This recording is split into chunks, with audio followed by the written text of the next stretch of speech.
You're not losing to pests, you're designing your garden wrong. If you've been gardening for more than one season, you already know the feeling.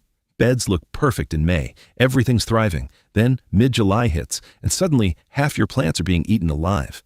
Aphids on the tomatoes, hornworms on the peppers, squash bugs under every leaf you flip. You worked for months, and in 2 weeks, it feels like you're losing the whole season. And your first instinct? Go buy something to spray. I did that for 2 seasons straight. Different products, same result. The bugs came back, sometimes worse. What changed everything wasn't a better spray. It was understanding that I was treating symptoms while ignoring the actual problem. The pests weren't the issue. The way I had designed my garden was, a well-designed garden regulates itself. It doesn't need you running around with a bottle every other week. So I rebuilt mine around 5 principles. I call it a self-regulating garden, a system that cuts pest pressure dramatically without touching a single insecticide bottle. Let's break it down. Principle 1. Soil first. Most people think pest control starts on the leaves. It doesn't. It starts underground. Weak soil produces weak plants, and weak plants are exactly what pests are looking for. When soil is rich in organic matter and microbial life, plants build stronger cell walls and produce natural defense compounds, alkaloids, phenols, that make them genuinely less attractive to insects. Bugs might take a bite, but they don't set up camp. Every single spring, before anything goes in the ground, I spread 2 to 3 inches of finished compost across every bed and work it into the top 4 to 6 inches. Every year, without exception. Compost with aged manure is ideal if you can source it. If not, high-quality plant-based compost works fine. Consistency matters more than perfection. After 2 or 3 seasons of doing this, the difference becomes obvious. Thicker stems, darker leaves, plants that shrug off minor pest damage instead of collapsing under it. In my case, this alone reduced visible pest pressure by roughly 70 to 80%. Everything else in this system builds on top of it.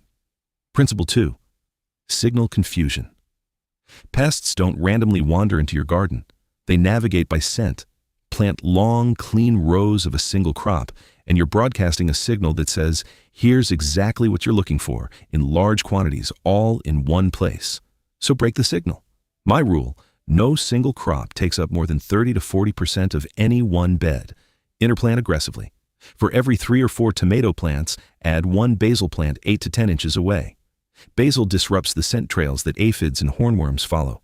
Between cabbage, broccoli, or kale, plant dill or cilantro every 12 inches. They confuse cabbage moths and, once flowering, pull in predatory insects.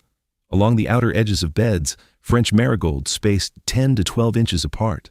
Their root chemistry suppresses nematodes, and their scent pushes back several above-ground pests.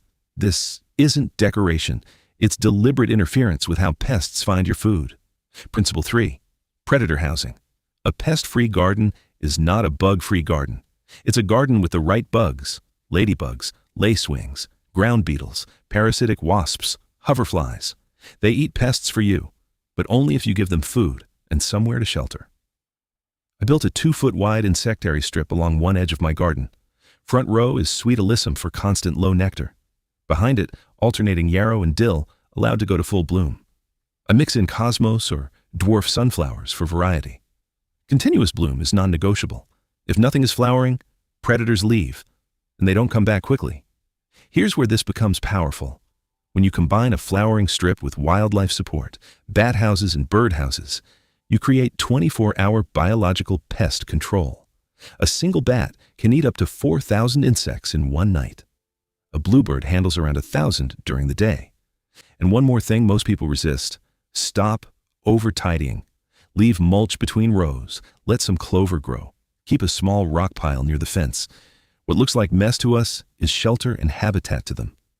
Once I stopped sterilizing every corner of my garden, the balance shifted noticeably within a single season. Principle 4. Morning patrol. This one is simple, and I'm not going to overcomplicate it. 15 minutes every morning. Flip leaves, check undersides, scan stems. Hornworm, pick it off. Squash bug eggs on the underside of a leaf, scrape them immediately. I carry a jar of soapy water and drop everything I collect into it. Kills without any chemical and breaks down into liquid fertilizer. Here's why this matters. 2 hornworms on Monday become 20 by Friday. Most infestations that feel overwhelming started as a small, catchable problem that went unnoticed for a week. The patrol isn't about perfection. It's about preventing the population spike that turns a manageable situation into a crisis. 15 minutes every morning. That's the whole commitment. Principle 5. Redirect, don't eliminate. The goal isn't zero pests. That's not realistic and it's not necessary. The goal is to keep pest pressure below the threshold that causes real damage. That's where trap cropping comes in. Instead of fighting pests everywhere at once, you give them somewhere better to be. Plant nasturtiums around the outer edges of your beds. Aphids will flock to them over your beans, peppers, and tomatoes. A row of radishes in front of brassicas pulls flea beetles away from young transplants before they cause damage. Growing squash. Plant one blue Hubbard in the far corner of your garden. Start at 2 to 3 weeks before your main crop so it's already established and irresistible when squash vine borers and cucumber beetles arrive. They concentrate there. And once they concentrate, your predator population follows. You're not eliminating pests, you're managing where they go. So here's the system in one sentence each. Build soil with compost every year. Break pest scent signals with companion planting. House beneficial insects with a dedicated flowering strip. Patrol every morning and catch problems while they're small. Redirect pests with trap crops instead of fighting them everywhere at once. This is the difference between constantly reacting to your garden and actually running it. And remember, pest pressure is only half the equation. Water stress is the other half. Stressed plants attract more pests. Overwatered plants invite disease. Most people get irrigation just as wrong as pest control.